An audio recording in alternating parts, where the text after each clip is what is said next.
Safety area. Ano nga bang safety area? Commonly makikita natin to sa outdoor shooting range. So, una, there is only two way that you can draw your gun from your holster.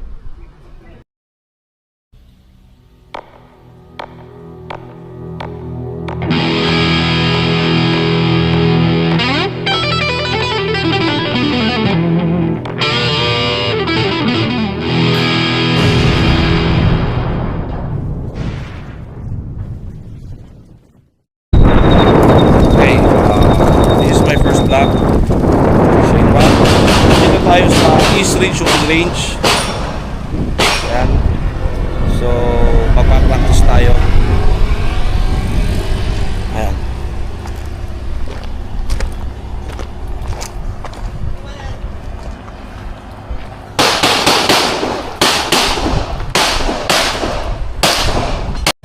Okay, pasok tayo sa East Ridge Shooting Range.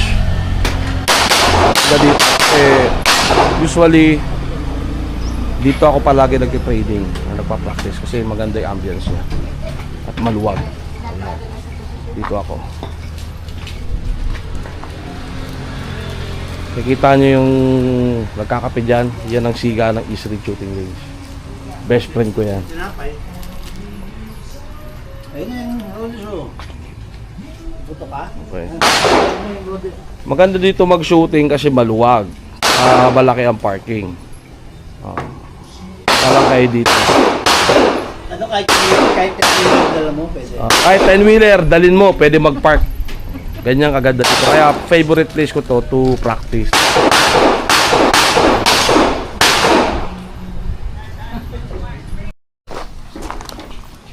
So, dito tayo magpa-practice. Ikutin muna, bago tayo mag-practice, ikutin muna natin yung shooting range.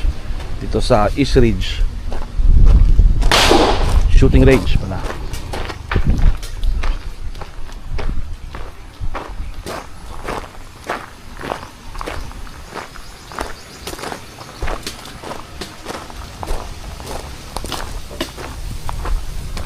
Marami siyang base dito na available. So, yan, meron din siya sa dulo. Okay. Then here. Yan.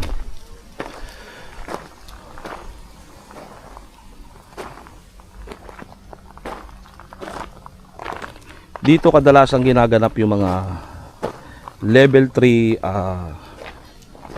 sanction matches ng PPSA. Okay? Ayan. So yung mga gustong mag practice or mag firing, punta kayo dito sa East Ridge Shooting Range.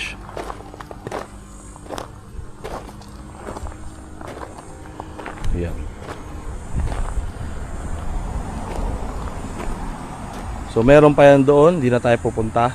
Pag binuksan mo yung gate, magtatayo din sila ng course of fire doon if ever merong mga level 3 matches.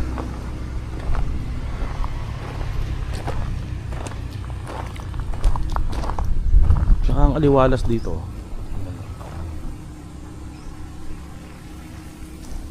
Malawak siya. And this is a private village. And marapit din dito sa Thunderbird Resorts.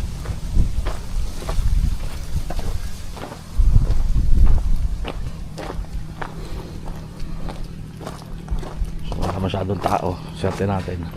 Magagamit natin yung isang bay for my practice.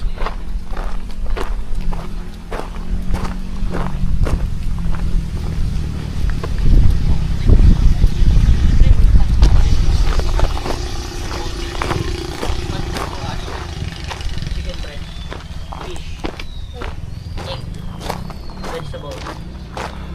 For 2 hands. Straight. Coffee, no cigar.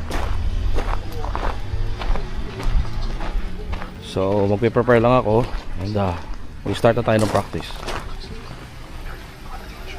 Okay, so mag-start na tayo ng ating practice. So I am using the BAD or Battle Arms Development This is a PCC chambered in 9mm. So mag-dry fire muna tayo.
Okay.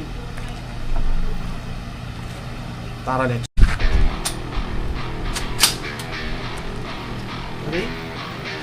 Stand by.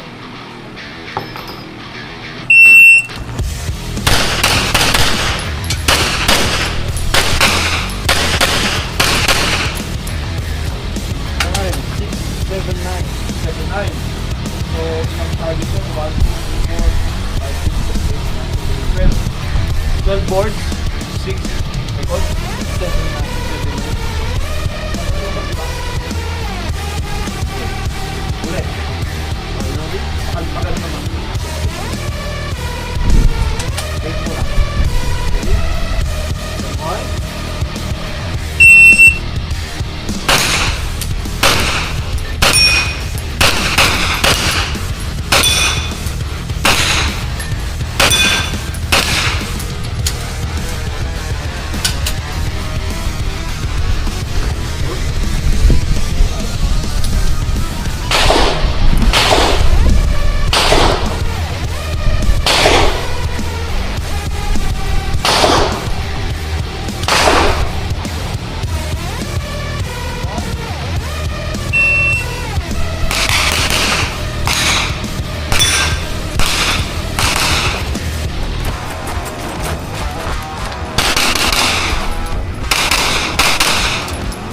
Time.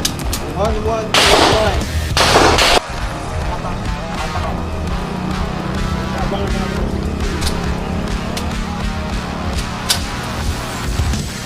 Ready? Right.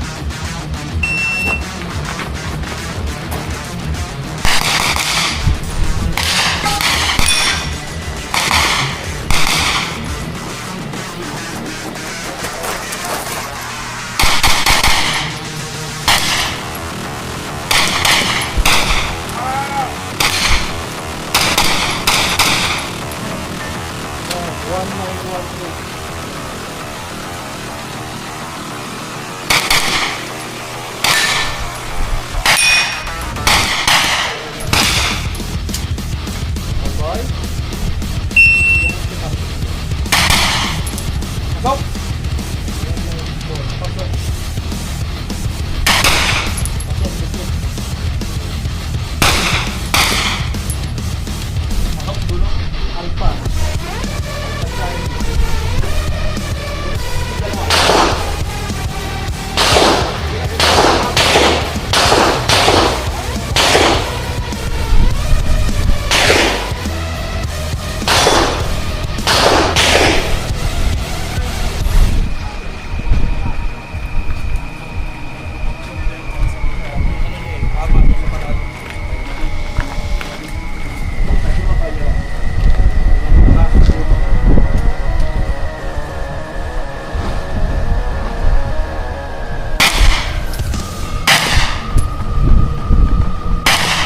Pasok.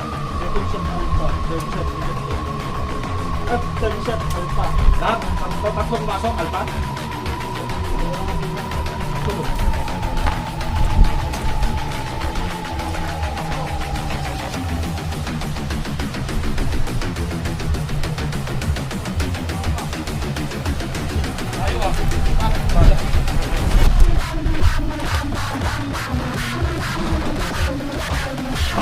Pag wala pang tigit ba?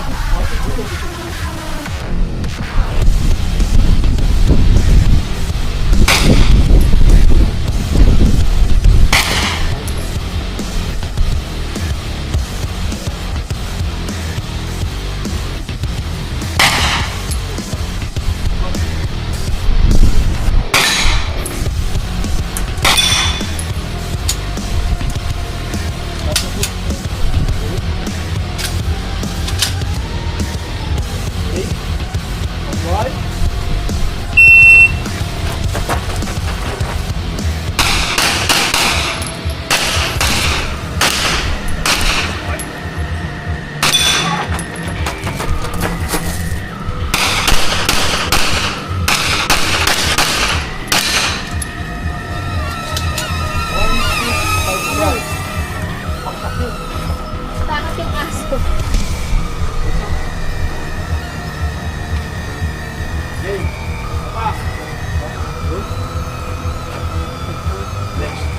Yayabangan ako ah. Best friend ko ah. Naka-DJI ka rin ha? DJI din yan oh.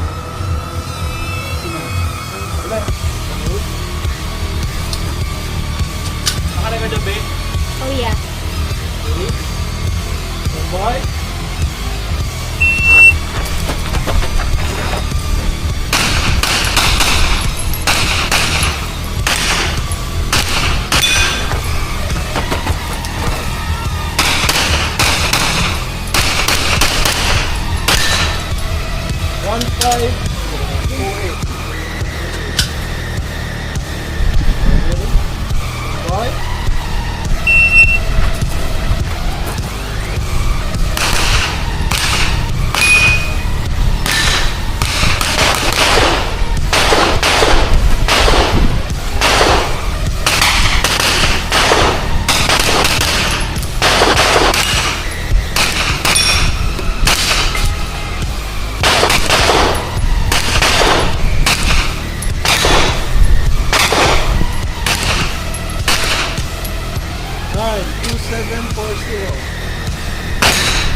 Safety area. Ano nga bang safety area?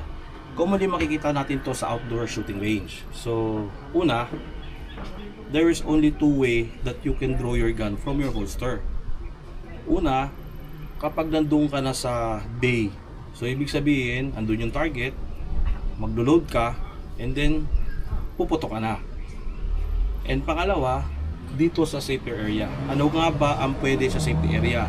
Here, you can draw your gun to dry fire. Ano nga ba yung dry fire? Example, nagpa-practice ka to draw your gun from the holster. Kung gaano ka kabilis or tinitignan mo kung ano yung tamang pagbunot mo. Okay? Ganito yun. Okay. Dito, pwede mo ring linisin ang baril mo, i-check ang baril mo kung meron siyang problem. And, pwede nga bang maglagay ng magazine na may balas sa baril habang nandito ka sa safety area? Bawal. At dapat hindi. Why? Kasi, as I believe, mamaya sa sobrang adrenaline mo at tatuwa ka dahil mabilis ka nang bumunot, bigla ka ng load ng magazine sa baril mo at kinasa mo, so pwedeng magkaroon ng disgrasya kasi semento ito, so there's a chance na mag-ricochet yung bala, so pwedeng tumama sa'yo or sa ibang taong nasa paligid. So very dangerous yun. At isa pa, hindi natin pwedeng bunutin ang baril natin kung saan saan, anywhere inside the shooting range, whether indoor and outdoor. So safety first tayo palagi. Tsaka bad manner yon, yung hinahawakan mo yung baril mo, kung saan ka tumitingin, bilingon, naglalakad ka, pangit na manner yon kasi unsafe yon. So always be safe at the shooting range. So tapos na ako mag-practice, and abangan nyo yung mga susunod na episodes ng vlogs ko, at marami pa akong ituturo sa inyo regarding sa gun safety, handling ng firearms, and iba pa, basta regarding firearms. So stay tuned, and please share, like, and subscribe for my YouTube channel. Thank you guys, let's rock.